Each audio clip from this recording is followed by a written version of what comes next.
Como vocês sabem, o desastre nuclear de Fukushima foi o pior acidente nuclear da nossa história. E suas consequências são sentidas até hoje.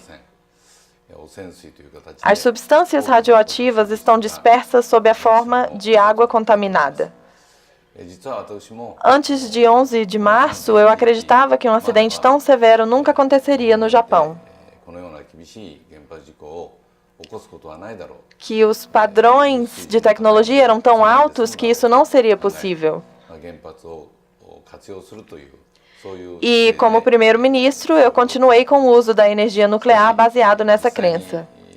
Contudo, após o acidente em Fukushima, eu tomei consciência de que minhas crenças até ali haviam sido completamente errôneas.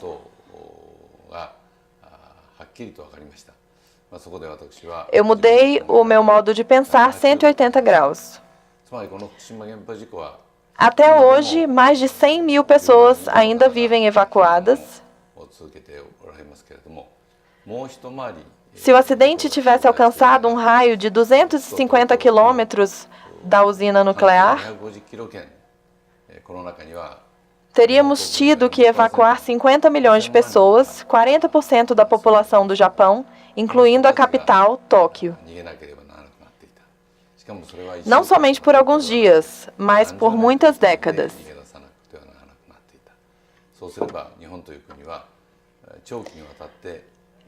Isso levaria a um caos de longo prazo para o Japão como nação. Danos nessa escala só poderiam ser comparados aos de uma grande guerra. Será que queremos continuar usando energia nuclear mesmo sabendo desse risco enorme?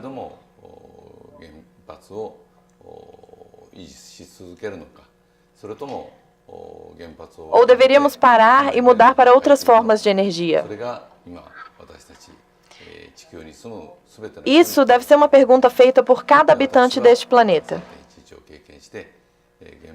Eu acredito que se criar um Japão não dependente de energia nuclear é importante não somente para o Japão, mas também para o mundo. E é muito importante que outros países também deem as costas para a energia nuclear. Além disso, como primeiro-ministro, eu instaurei um feed-in tariff após o desastre nuclear.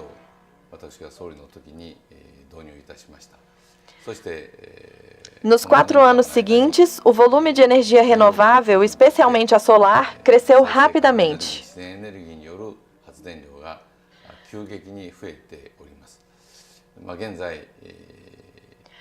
Foram feitas solicitações para a geração de 70 milhões de quilowatts de energia solar.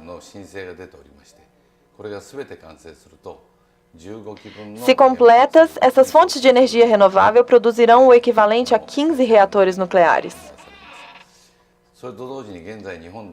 No Japão, hoje, não há nenhuma usina nuclear em operação.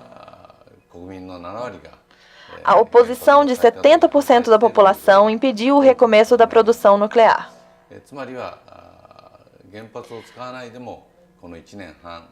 Os japoneses têm vivido sem energia nuclear há 1 ano e meio e eles vivem melhor assim. A economia não sofreu nenhum retrocesso.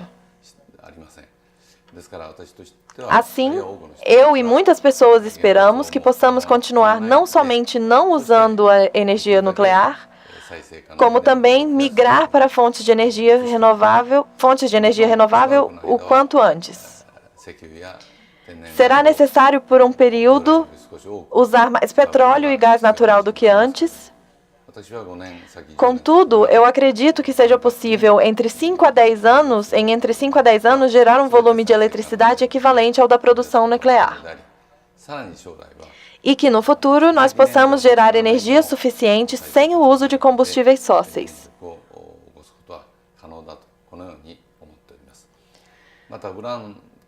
No ano passado, eu visitei uma mina de urânio na Austrália.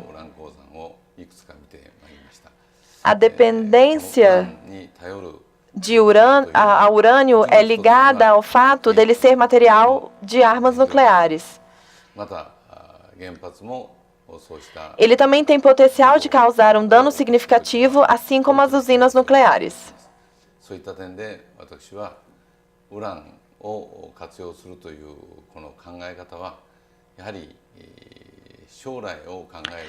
Para o bem do futuro da humanidade, é melhor evitar o caminho da utilização do urânio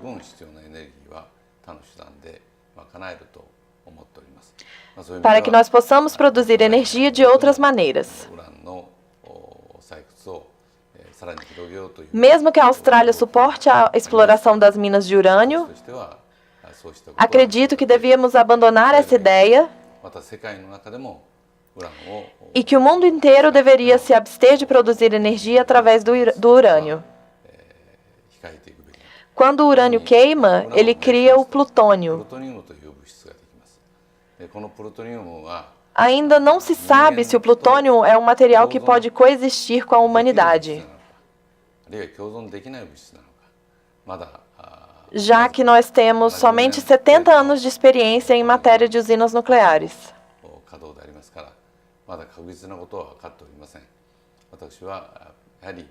Eu pessoalmente acredito que seja muito difícil a coexistência do plutônio e da humanidade.